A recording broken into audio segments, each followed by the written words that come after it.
저번 시간 우리는 웨스트민스터 소유리 문답 제2문답을 살펴보았습니다. 그 과정에서 우리는 오직 성경을 통해 하나님을 영화롭게 하고 하나님을 영원토록 즐거워하는 법을 알 수 있다는 사실을 살펴보았는데요. 우리의 으뜸가는 목적을 잘 이룰 수 있도록 우리에게 길을 알려주는 유일한 준칙은 오직 성경뿐이므로 그리스도인인 우리는 진정으로 성경을 사랑해야 마땅하다라는 이야기를 나누었습니다. 성경을 사랑하는 마음으로 오늘 하루를 잘 보내셨나요? 오늘은 웨스트민스터 소유리 문답 제3문답을 통해 한 걸음 더 나아가는 시간을 갖도록 하겠습니다. 일단 제2문답은 성경이 우리의 유일한 준칙이다라는 사실을 밝혔는데요. 여기서 우리는 이런 질문을 던져야 마땅할 것 같습니다. 그렇다면 유일한 준칙인 성경은 어떤 내용을 담고 있나요? 준칙이 존재한다는 것은 알지만 그 준칙이 어떤 내용들로 이루어져 있는지를 모른다면 또 다른 문제가 되겠죠. 그래서 웨스트민스터 소유리 문답 제3문답은 이 부분을 다루고 있습니다. 이렇게 질문을 하는데요. 성경은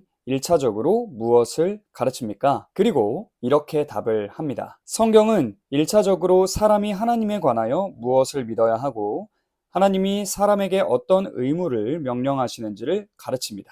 66권으로 구성된 하나님의 말씀인 성경은 굉장히 다양한 내용들을 담고 있습니다. 그 내용들은 모두 다 하나님의 말씀이기 때문에 우리가 가볍게 여겨도 되는 그런 부분은 단 하나도 없습니다. 모두 다 분명한 하나님의 말씀, 즉 진리이기 때문이죠. 하지만 동시에 우리는 성경의 1차적인 가르침이 존재한다라는 사실을 인식해야 합니다. 여기서 말하는 1차적인 가르침은 우리의 구원과 직접적으로 관련이 있는 가르침들을 말하는 건데요. 구원의 문제라는 것은 우리의 인생에 있어서 가장 중요한 문제이자 가장 시급한 문제이기 때문에 강조되어야 마땅하겠죠. 아무튼 성경의 1차적인 가르침을 웨스트민스터 소유리 문답은 두 가지 측면으로 나눠서 아주 잘 정리해주고 있습니다. 첫째는 사람이 하나님에 관하여 무엇을 믿어야 하는지에 대한 것이고, 둘째는 하나님이 사람에게 어떤 의무를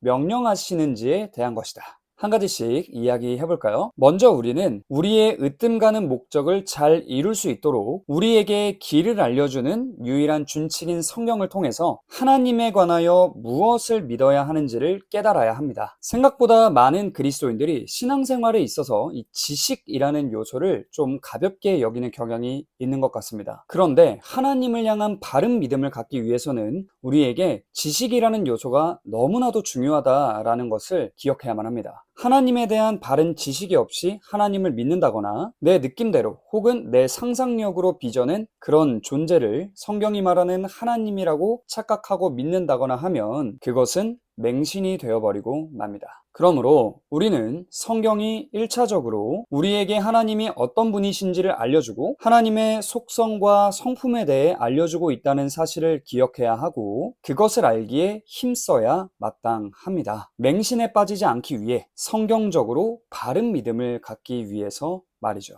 둘째로 우리는 성경을 통해 우리를 구원하신 하나님, 우리의 찬양과 경배를 받으셔야 마땅한 하나님께서 우리에게 어떤 의무를 명령하시는지 깨달아야 합니다. 바른 믿음이라는 것은 하나님을 바르게 알고 그분의 말씀에 순종하는 것까지를 포함하기 때문에 우리는 성경을 통해 반드시 하나님의 자녀가 된 우리의 의무를 깨달아야만 하는 겁니다. 사랑하는 여러분, 이렇게 질문해보고 싶은데요. 여러분은 하나님에 대한 바른 지식을 가지고 계신가요? 또 하나님께서 여러분들에게 어떤 의무를 명령하셨는지 잘 알고 계신가요? 이 부분에 대해서 좀 진중하게 돌아보는 시간을 가졌으면 좋겠습니다. 이것들은 성경의 1차적인 가르침, 즉 우리의 구원과 직접적으로 관련된 문제들이기 때문에 절대로 가볍게 생각하고 넘어가서는 안 됩니다. 그런데 이 부분을 진중히 돌아보다 보면 좀 두려운 마음이 생길 수도 있어요. 내가 하나님을 너무 모르는 것 같은데 어떡하지? 하나님께서 나에게 명령하신 것들이 구체적으로 어떤 것들이 있지? 잘 모르겠는데 어떡하지?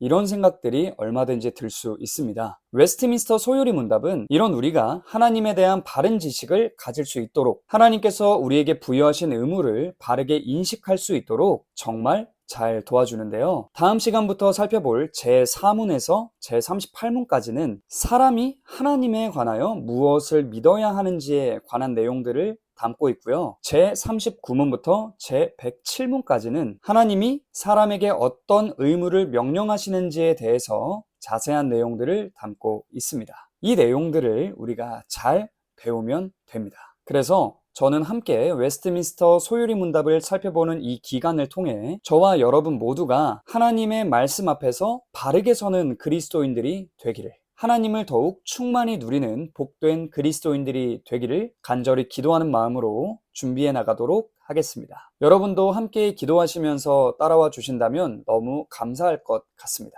사랑하는 여러분, 마지막으로 제3문답을 다시 한번 읽어드리도록 할 건데요. 들으시면서 다시 한번 내가 성경의 1차적인 가르침에 대해 얼마나 인식하고 있는지 한번 돌아보셨으면 좋겠고요. 더 나아가서 다음 시간부터 살펴볼 내용들에 대해서도 기대하는 마음을 가져주시면 정말 감사하겠습니다. 성경은 1차적으로 무엇을 가르칩니까? 성경은 1차적으로 사람이 하나님에 관하여 무엇을 믿어야 하고 하나님이 사람에게 어떤 의무를 명령하시는지를 가르칩니다. 사랑하는 여러분, 오늘 하루도 고생 많으셨습니다. 평안한 밤 되시고요. 다음 시간에는 제4문답, 하나님에 관한 내용으로 찾아뵙도록 하겠습니다. 안녕!